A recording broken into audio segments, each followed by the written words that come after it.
Hello BookTube. This video is going to be the nightclub tag. The nightclub tag was created by Brian at BellTube, and I was tagged by Debs at Rain Read Stuff. And so I'll just be reading through the questions and then give me answers. I should say that when I've got the questions here on the right hand side, and I've got the answers written on it. So if you see me looking up, reading down, that's why. I just want to let you know, please didn't think I was being distracted. So, first question. Cocktail hour. Name a book that you think pairs perfectly with your favourite drink. Well, my favourite drink is Guinness. And so my favourite, as a book that could go perfectly with that would be Puckoon by Spike Milligan. It's a comic novel which was published in the 60s. And it's about a village on the border between the Republic of Ireland, what's now the Republic of Ireland, what was then the Irish Free State, and Northern Ireland, and the village is being sort of cut in half, and all the sort of madcap things that go on between all the villages and the Boundary Commission and the British Army. And a significant portion of it takes place in the local pub, and the main character, Dan Milligan, likes to drink. So I think that perfectly goes with Guinness.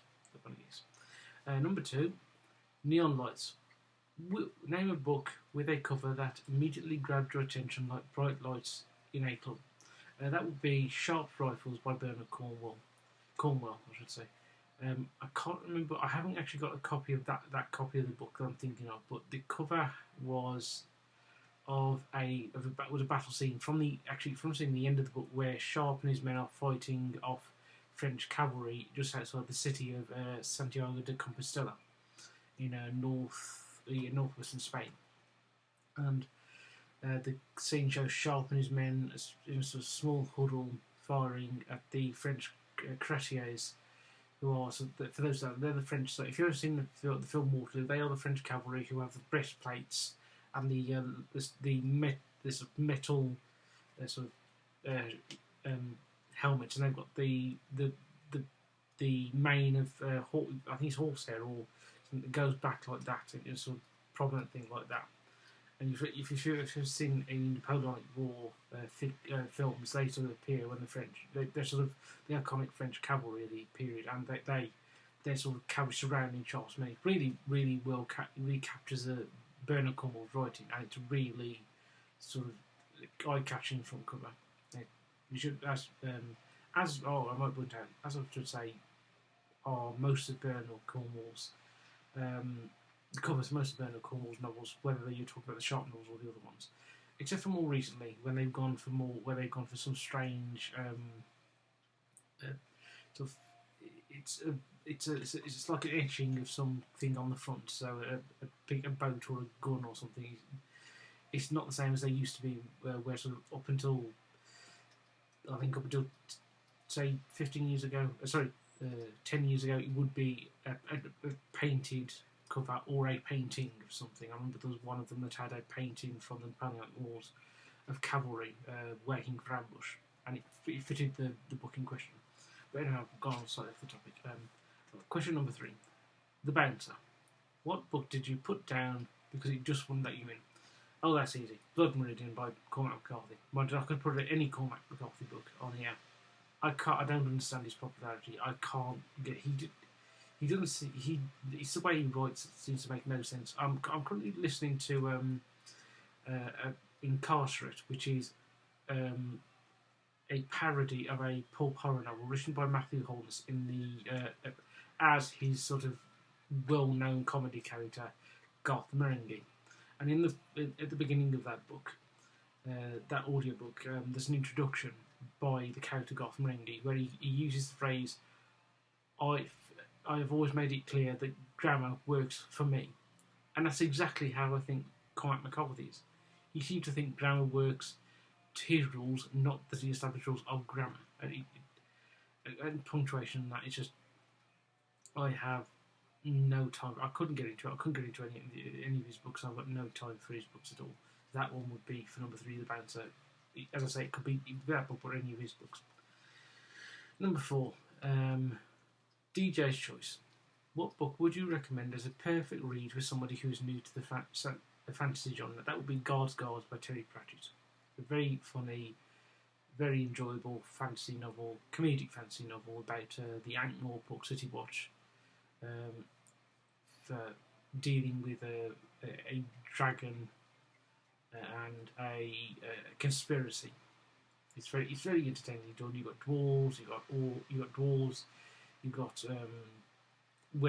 werewolf, and you've got trolls and everything. It's really entertaining and really well done. A good sort of introduction to the fantasy genre. It is a sort of, as I say, comedic novel, but nevertheless, that I think would be good to draw anybody into the fantasy genre. Now, number 5, Disco Ball. Name a book that made you feel like you were a part of a vibrant, glittering world. That would be Pelican Blandings by P.G. Wodehouse. Though I should say I could put any P.G. Wodehouse novel on here.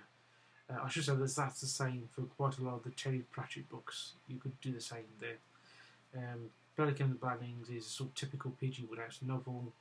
It's got one of my favourite characters. My two favourite characters in P.G. Wodehouse are Jeeves and Galahad Threepwood, who is Lord Emsworth's brother, and he's the sort of main character of the book of Pelican Blandings. He's the Pelican because he was in the 1890s a member of a sort of young gentleman's club called the Pelican, of which you get sort of numerous accounts of what members got up to during that period from Galahad throughout all the books he appears in, and it's a really entertaining book, very very funny, and you really get drawn in. As I say, with all P.G. Wodehouse's books, you get drawn into those.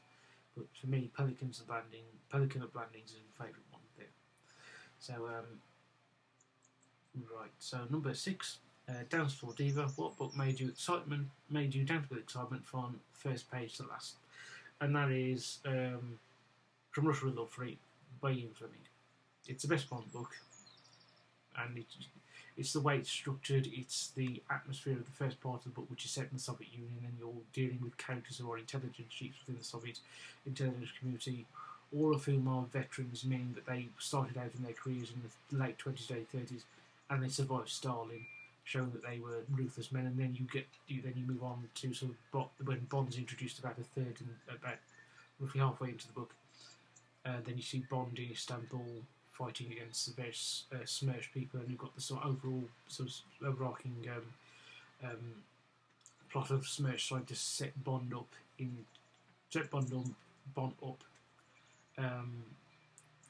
scandalise Western intelligence. It's really good. Once you start, it just draws you in. It's really exciting for the first page, because the first page and the first chapter is where you meet the sort of chief sort of henchman villain, Donovan Red Grant. And he's a great villain, and you're sort of drawn in from that point. It doesn't let you go until you reach the end. It's a really good book. Number 7, guest list. Which author would you invite to an exclusive book theme party, and why? Oh, that's very simple. It's one of my favourite authors, Dennis Wheatley.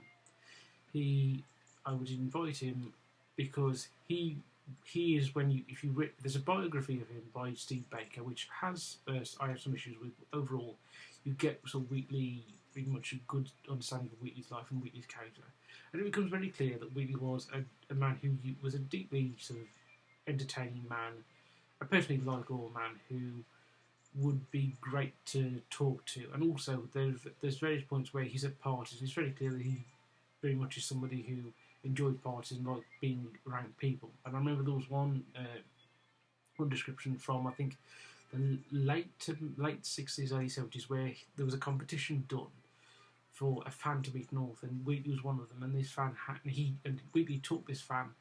I think it was this fan and his girlfriend to have dinner at a gentleman's club, and they went on for hours, sort of drinking and eating and talking. And apparently, the fan really enjoyed it, and Wheatley was a brilliant sort of guest host. And so I think Wheatley would be great to a book theme party, because he himself was a great reader.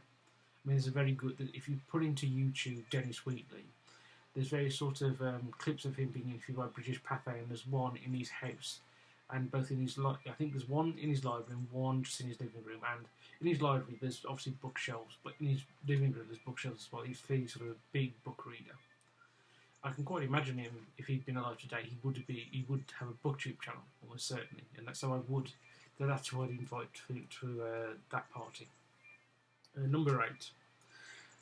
VIP entrance. What book did you feel privileged to read before it became more widely popular? Now, this one I haven't actually got an answer to because I don't really read books. Most of the books I read are quite old. For example, most of them were published before I was born, and so I've not most of these if they were popular, they've been popular long ago, and so I'm not discovering them. And the only book I can think of which may well meet this this criteria, but hasn't yet, though in my view it should do, is Lost Causes by Richard Nichols, which I reviewed a few weeks ago, and it's a really entertaining book, and I really did enjoy it, and I'm glad I read it. Really entertaining spy thriller, and it should be more popular. It should be more popular, and I hope it will be. But that's the closest thing I can get to an answer for this question, so I have to put that there. Number 9, dance battle. Which characters from 2 different books would you love to see in a face-off in a dance battle? Oh, quite simple. Bulldog Drummond from Sapper's Bulldog Drummond books, and Silas from My Uncle Silas by H.G. Bates. Just to watch those two have a dance-off will be entertaining. One, because if you got both of them drunk enough, they'd invariably do it. By the nature of the case, Silas would. In fact, you see Silas in one of the short stories singing to his arms wrapped around a pig, singing to them drunk, and then Drummond comes across as this very sort of happy, fun-loving man in the books that I've read, and I think those two having a dance off, especially if you've got them drunk enough, would be really entertaining. Number 10, Midnight Read. What's a book that you couldn't put down and ended up reading all night? I've actually never done that, but the closest I can get to it is Night's Watch by Terry Pratchett. Night Watch by Terry Pratchett, which is one of it. Again, it's another one of the Ankh-Morpork books as you watch books in sort of Discworld novels. And I read that when I was, I think I must have been about 15, and I read it over a couple of days. But every time I was reading it, I read it over a Thursday and then a Friday into a Saturday, and so I was reading it. It was after midnight that I was reading it, but I had to put it. Obviously, you had to put it down because on the Friday I was at school. But I finished it in the early hours of the Saturday morning, so that's what kept me up. I've never read a book that's kept me up all night to finish it. Mainly because whenever I've had a book that could have done that, I've always had to get up the next morning. So it's more for me a matter of time and place than the book itself. Then number 11. What book left you with a hangover, unable to start a new read immediately after finishing it? With this one, I really haven't got an answer. I've never had that with any book, so the answer would be none. Number 12, late night conversations. Which book left you thinking deeply or wanting to discuss it with others late into the night? This one's quite easy. It's Reflections on the Revolution in France by Edmund Burke. It's a book that really influenced my political beliefs, and it's Burke published it in 1719. He wrote it. Initially, it was meant to be a letter sent to a member of the French National Assembly who had written to him to ask Burke's opinion on what he thought the way things were going in France. And Burke started writing it and eventually turned from a letter into a book, and so it eventually got published. And it left me really thinking deeply, because Burke, in that book, written in 1790, predicts the way the French Revolution is going. Not just the reign of terror, but also he predicts that Napoleon Bonaparte. He doesn't name Napoleon, but he predicts that a military dictator will take over France as a sort of final sort of end point of the French Revolution. And I say predicts it. Burke did not live to see that take place either. Burke died about a year or two before Napoleon carried out his coup. So it's really sort of fascinating analysis of a big sort of international event going on, where it gets it right, where the author was able to would live long enough to see most of that come true, and also it's a book that sort of gives the basis for traditionalist conservatism. I am, for those who don't know, sort of traditional conservative, and that book sort of gives you the understanding of why you should oppose revolutions and radical reform, radicalism, and why renovation, not revolution, is a way to go. And so that sort of deeply influenced my political beliefs and sort of attitude towards sort of current affairs and also history in general. So that will be that for that one. Now, number 13, tag some people. The people I'm going to tag are Sean D. Standfast, James Holder, Brandy the Book Critic, and Scott Danielson. And so with that BookTube, I'll say goodbye, and I will see you in a couple hours' time. I'll see you in a few hours' time, because I'm going to do my August reading plan. So I'll see you then. Bye.